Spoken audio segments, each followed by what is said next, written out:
Hello viewers আবিৰ YouTube চেনেলৰ আন এটি ভিডিঅ'লৈ আপোনালোক সকলোলৈকে পুনৰবাৰ মই নুপুৰে স্বাগতম জনাইছোঁ। আজি আমি কথা পাতিম নাৰীৰ বিষয়ে। আৰু নাৰীৰ বিষয় বুলি ক'বলৈ যাওঁতে আচলতে মই ছোৱালী হিচাপে অন বিহাফ অফ দেম ছোৱালী এটা কমিউনিটি বুলি ধৰি লৈ মই কিছুমান কথা আলোচনা কৰিব বিচাৰিম।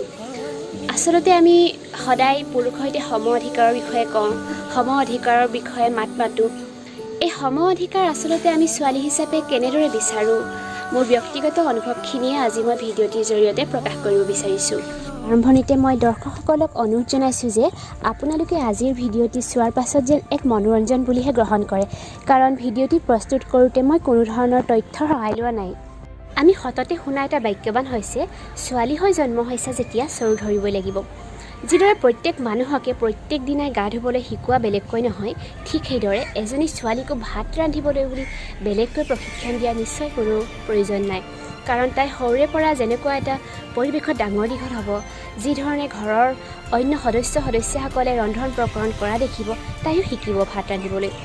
গতিকে এনেকুৱা ধৰণৰ কিছুমান বাক্যবাণেৰে ছোৱালীসকলক যদি নকয় তেতিয়াহ'লে নিশ্চয় ভাল হ'ব। এইখিনিতে এটা কথা কৈ থ'ম যে প্ৰত্যেক মানুহৰ বিভিন্ন ধৰণৰ বেলেগ বেলেগ ছেক্টৰত বেলেগ বেলেগ বিষয়ত নিজৰ মনোযোগ বেলেগ বেলেগ হয়। আৰু ঠিক সেইদৰে ছোৱালী এটা community on behalf of them মানে এটা ছোৱালীখিনিৰো হয়তো বহুতৰে বেলেগ বেলেগ ক্ষেত্ৰত বহুত বেলেগ বেলেগ প্ৰতিভা আছে। কোনোবাই হয়তো নাচি ভাল পায়, কোনোবাই হয়তো গান গাই ভাল পায়, কোনোবাই হয়তো অভিনয় কৰি ভাল পায়, কোনোবাই হয়তো খুব ধুনীয়াকৈ কথা কৈ ভাল পায়, কোনোবাই হয়তো ৰন্ধন প্ৰকৰণত ভাল পায়, কোনোবাই খুব ধুনীয়াকৈ কাপোৰত ফুল বাচিব জানে, কোনোবাই হয়তো এম্ব্ৰইডাৰী খুব ধুনীয়াকৈ কৰিব জানে, কোনোবাই হয়তো ইণ্টেৰিয়ৰ কামবিলাক ধৰক ক্ৰাফ্ট কামবিলাক কৰিব পাৰে, কোনোবাই ধৰক ভিতৰৰ বস্তুবিলাক খুব সুন্দৰকৈ পৰিপাটিকৈ থৈ ভাল পায়, কোনোবাই আকৌ ফুলনিখন চিকুণাই ভাল পায়, কোৰ মাৰি ভাল পায়। গতিকে প্ৰত্যেকজনী ছোৱালীৰে বিভিন্ন ইণ্টাৰেষ্টবিলাক মনোযোগবিলাক বিভিন্ন হ'ব পাৰে, কিন্তু তাই ইয়াৰ মানে এইটো নহয় যে তাই ভাতকেইটা ৰান্ধিব নাজানিব। হয়তো এনেকুৱা হ'ব পাৰে যে তাই খুব বিভিন্ন ধৰণৰ ব্যঞ্জন ৰান্ধি ভাল নাপাব পাৰে, কিন্তু মোটামুটি ভাতকেইটাতো সকলোৱে ৰান্ধিব জানিব।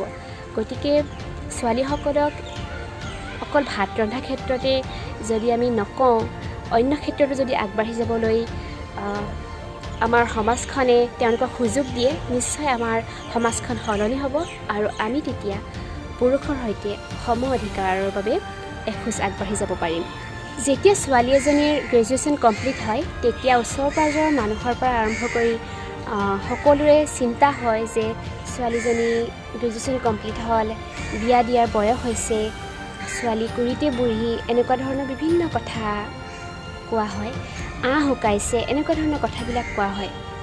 কিন্তু এইবিলাক কথা বিশেষকৈ নাৰীসকলৰ মুখতহে বেছিকৈ শুনা পোৱা যায়। সেই নাৰীগৰাকীয়ে কিয় নাভাবে যে তেওঁ এজনী ছোৱালী হৈহে বোৱাৰী হৈছে?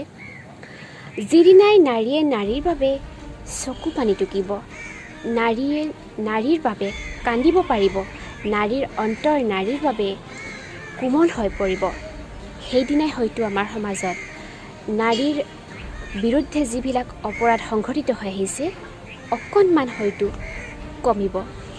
চ' ভিউৱাৰ্ছ, আমি প্ৰায়ে পুৰুষৰ সৈতে সম অধিকাৰৰ কথা কওঁ, কিন্তু এই সম অধিকাৰ বিচাৰি যাওঁতে আমি প্ৰায়ে কিছুমান কথা পাহৰি যাওঁ। এই ধৰক আমি ক'ৰবালৈ বাছত যাত্ৰা কৰিছোঁ আৰু আমি কেইটামান ছিট আমাৰ নাৰীৰ বাবে বা ছোৱালীৰ বাবে সংৰক্ষণ আছে বুলি কৈ আমি ছিটকেইটাত বহি থকা পুৰুষকেইজনক উঠুৱাই দিছোঁ। আনহাতেদি বেংকত নাইবা চিলিণ্ডাৰ বিচাৰি যেতিয়া আমি লাইন পাতোঁ, তাতো আমি আচলতে পুৰুষসকলতকৈ আমি আগত যাব বিচাৰোঁ। আমি কওঁ যে এই ছিট আমি নাৰী হয়, আমি ছোৱালী হয়, গতিকে আমাক আগস্থান দিব লাগে। তেতিয়া আচলতে সম অধিকাৰ নহয়গৈ।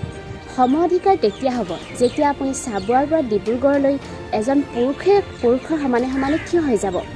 আপুনি পুৰুষতকৈ আগতে যাব বিচাৰিলে আপুনি সুবিধা আদায় কৰা হৈছে, সেয়া সম অধিকাৰ নহয়। গতিকে আমি কিছুমান কনচেপ্ট বুজি নোপোৱাকৈ এনেই বিচাৰি থাকিলে নহ'ব। আমি সুবিধাবাদী নহয়, আমি সুবিধা নিবিচাৰোঁ। আমি নাৰী হিচাপে আমাক কোনোবাই পুতৌ কৰক, আমাক সুবিধা দিয়ক, আমি সেয়া কেতিয়াও নিবিচাৰোঁ। আমি সদায় আমাৰ সম অধিকাৰৰ বাবে চিঞৰি আহিছোঁ, সম অধিকাৰৰ বাবে মাত মাতি আহিছোঁ। আৰু যেতিয়া পুৰুষৰ সমানে সমানে আমি কাম কৰিম তেতিয়াহে আমি সম অধিকাৰ লাভ কৰিম। আমি কেতিয়াও সম অধিকাৰ লাভ নকৰোঁ যেতিয়া পুৰুষতকৈ আমি আগত যাবলৈ বিচাৰিম। সম অধিকাৰ মানে হৈছে যেতিয়া আমি সমানে সমানে কোনোবা এটা কাম কৰোঁ। গতিকে বাকীখিনি আপোনালোকে নিশ্চয় বুজি পাইছে। আজি বিদায় লৈছোঁ। আপোনালোক সকলো কুশলে থাকক। তব তক জীৱন জিন্দাবাদ।